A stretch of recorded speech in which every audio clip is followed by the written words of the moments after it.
welcome back to Polly's World. Friends, whenever I go to the market for shopping, I always prefer going to an antique shop because I love items that are old and the story they bring with them. So today I thought of creating an antique piece with some recycled items, and that is a telephone. Yes, today I'm gonna make a telephone with some recycled items. And friends, do you remember those old days when we used to call some random numbers and we just hung up the phone without saying anything?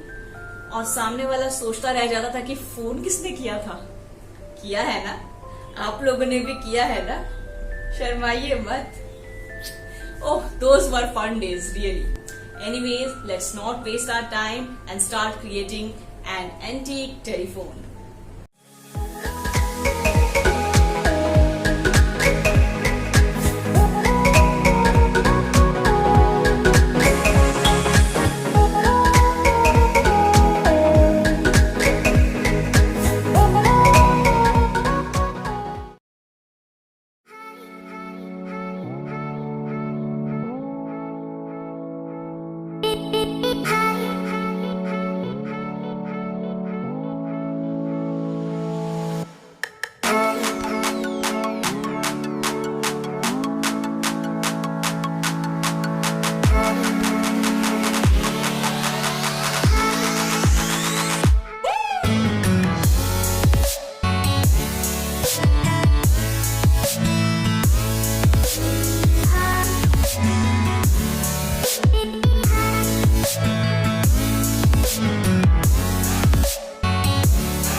So friends, how did you like this idea of making an antique telephone for your home decor? Tell me in the comment section, and if you have not subscribed my channel yet, please consider subscribing and sharing if you love watching my videos. Till then, this is Polly signing off. Be happy, be safe, take care, and keep watching Polly's World for some more innovative craft ideas. Bye bye.